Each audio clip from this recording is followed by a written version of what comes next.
Assalamualaikum warahmatullahi wabarakatuh. Bismillahirrahmanirrahim. Alhamdulillahi rabbil alamin. Wassalatu wassalamu ala rasulil amin. Wa ala alihi wa ashabihi ajma'in. Amma ba'd. Allahumma alimna bima yanfa'una wanfa' bima 'allamtana wa zidna ilma. Ya Allah, ya Tuhan kami, ajarkan kepada kami ilmu yang bermanfaat kepada kami dan manfaatkanlah ilmu yang telah Engkau ajarkan kepada kami. Allahumma amin ya rabbal alamin.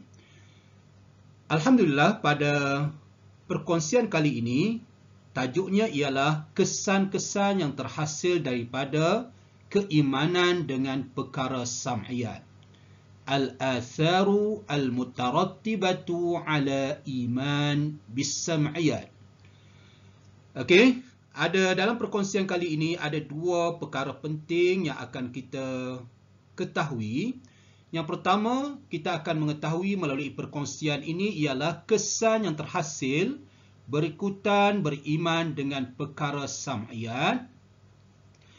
Kemudian, aspek-aspek kesan yang ada daripada keimanan kepada para malaikat dan juga hari akhirat. Di antaranya aspek pemikiran, jiwa dan juga akhlak.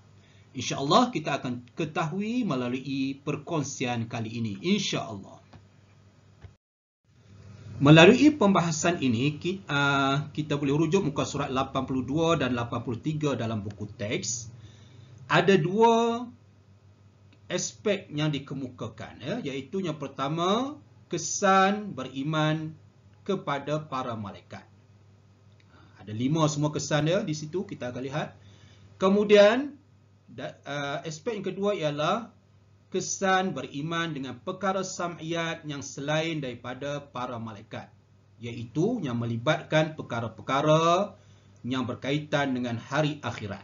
Apa kesan dia? Di situ dia ada 3. Kesan dari sudut fikiran, kesan dari sudut jiwa dan kesan dari sudut akhlak. Okey, kita mulakan dengan kesan beriman dengan para malaikat. Yang pertama, iaitu taqwiyatus syu'uril muslim bi'azamatillah. Menguatkan perasaan ataupun mengukuhkan perasaan orang Islam terhadap keagungan Allah Subhanahu wa taala. Sampai sini untuk peperiksaan kamu hafal. Dan selepas itu dalam buku teks itu dia ada terangkan apa hubungan yang boleh menyebabkan keimanan para malaikat ni boleh menguatkan perasaan terhadap keagungan Allah. Iaitu apabila kita beriman dengan para malaikat yang tentang sifatnya, tentang gerak kerjanya dan keunikan ciptaannya, semua itu mendorong kita kepada mengukuhkan perasaan kita tentang keagungan Allah Ta'ala. Allah mencipta para malaikat merupakan makhluk yang begitu gagah, yang tidak pernah engkar, tak pernah melakukan sekelumit pun kederhakaan kepada Allah Subhanahu wa taala, dan para malaikat merupakan tentera daripada tentera-tentera Allah yang pelbagai bentuk. Di situ kita akan merasai bahawa ya Allah, betapa agungnya ciptaan Allah Subhanahu wa taala. Yang kedua ialah melalui beriman dengan para malaikat akan memberi kesan kepada tawdihu markazil insan al-kabir fi kaun wa ahammiyatihi fil hayah. Melalui beriman dengan para malaikat, dia akan menzahirkan ataupun menjelaskan, menyatakan kedudukan dan kepentingan manusia di alam semesta serta kepentingan mereka dalam kehidupan. Macam mana kaitannya? Iaitu para malaikat dicipta untuk berkhidmat kepada manusia.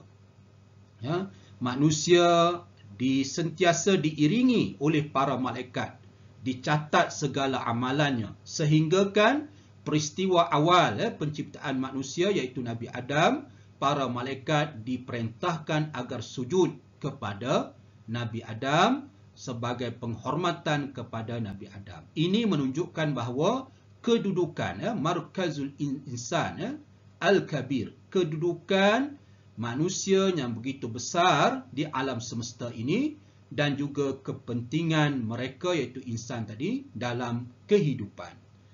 Sehingga kan para malaikat pun disuruh ataupun diperintahkan untuk diberikan penghormatan kepada Nabi Adam dan diperintahkan untuk sentiasa bersama dengan manusia dalam semua bentuk urusannya.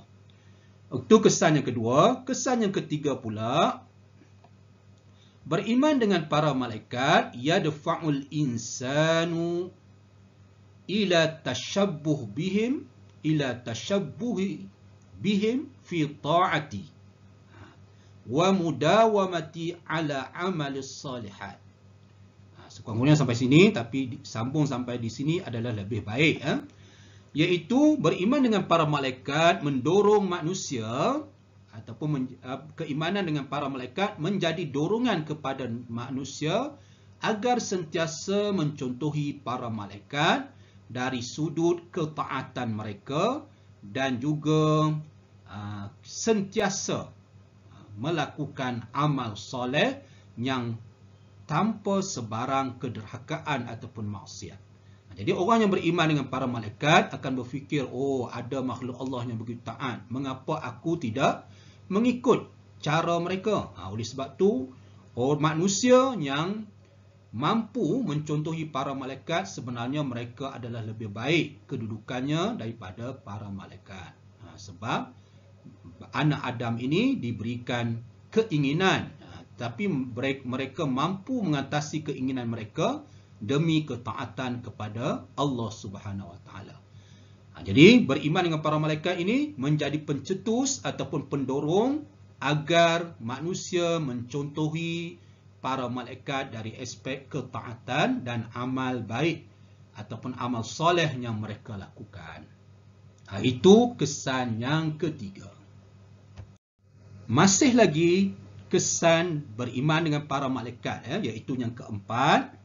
Kesannya ialah mendorong seseorang yadfa'ul mar'u ila istihya'i minallahi ta'ala. Sampai sini sekurang-kurangnya.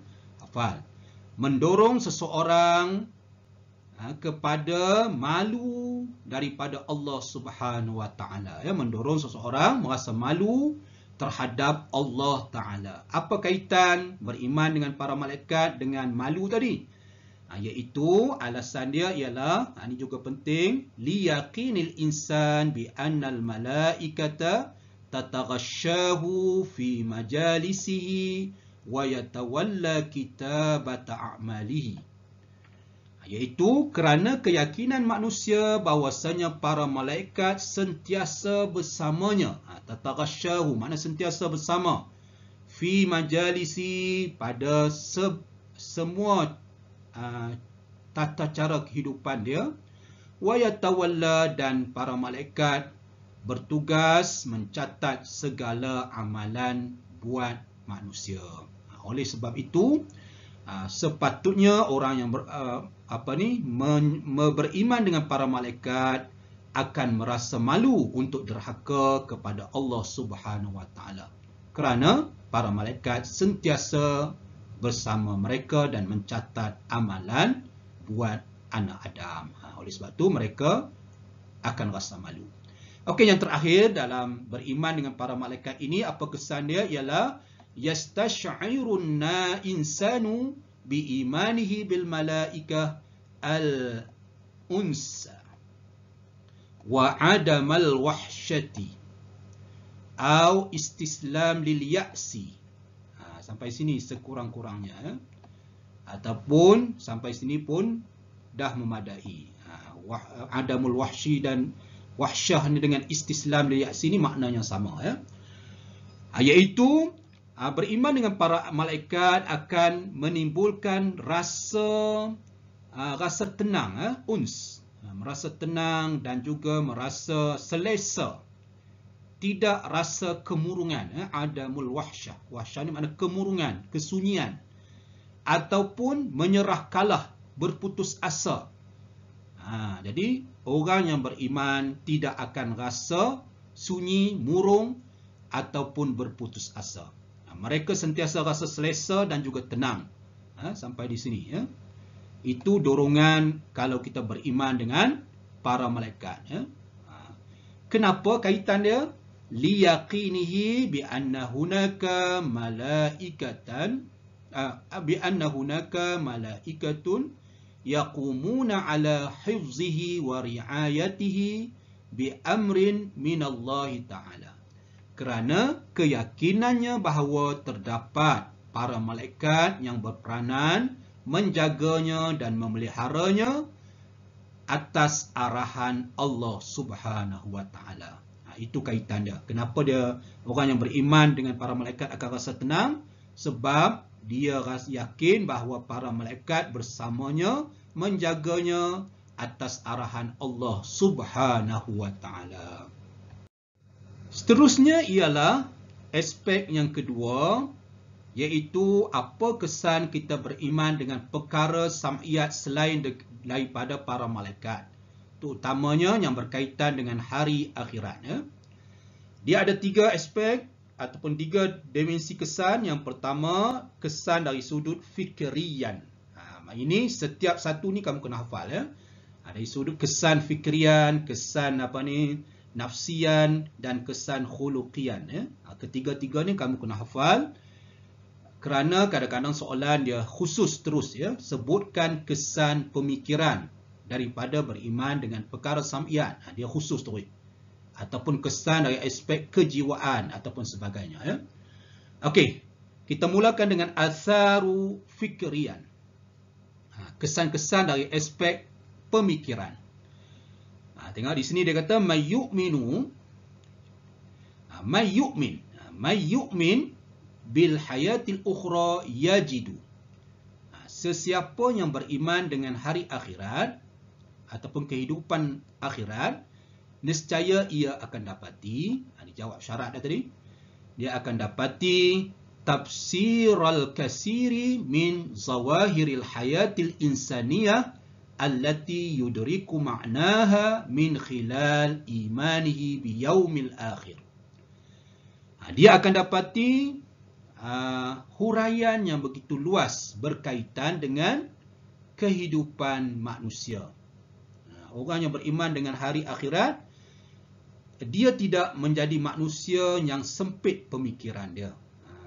Jadi orang yang beriman dengan akhirat, pemikirannya lebih luas dan lebih banyak huraian ataupun lebih penafsirannya lebih banyak dan meluas berkaitan dengan kehidupan manusia. Kerana apa begitu? Kerana dia mengetahui tujuan kehidupan tersebut melalui berimannya dengan hari akhirat dan juga apa yang berlaku ketika di hari akhirat nanti.